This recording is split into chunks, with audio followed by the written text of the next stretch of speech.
नमस्कार, मी Sonal बशिरे. The panther टाइम्समध्ये आपले स्वागत आहे. महाराष्ट्रातील घडामोडी पाहण्यासाठी आमच्या चॅनलला सबस्क्राईब करा. उल्हासनगर शहर हे अनधिकृत बांधकामासाठी एक अत्यंत बदनाम तर आहेतच. उल्हासनगर शहरातील अनेक ठिकाणाच्या सरकारी जमिनी, शौचालय म्हणा किंवा वेगवेगळ्या जमिनी, भूखंड हे आजपर्यंत हडप करण्यात आले आहेत आणि त्याच्यावरती बेकायदा बांधकाम देखील उभं केलं आहे. इतकेच नव्हे तर पोलीस प्रशासनाची जी जागा होती ती देखील गिळंकृत करण्याचा प्रयत्न केला होता. ती जमीन परत पोलिसांना देण्यात आली. असाच एक बेकायदा बांधकामाचा प्रकार प्रभाग क्रमांक 2 येथील सोनार गली येथील सरकारी शौचालय हडपून त्याच्यावरती बांधकाम करण्यात आले होते. हे बांधकाम प्रभाग समितीने तोडले आहे.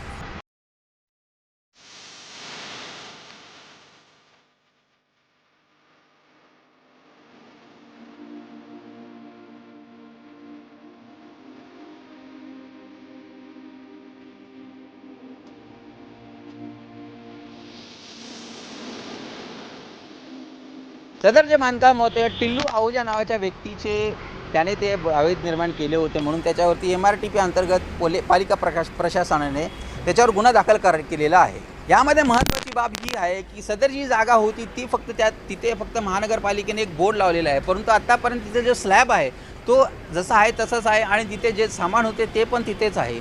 हा एक वेगळा प्रकार बघण्यास भेटतोय, कारण उद्या परत जाऊन तिथून तो बोर्ड हटवला जाईल आणि ती जागा परत हडप केली जाईल. याची प्रशासनाने दखल घेणे अत्यंत गरजेचं आहे.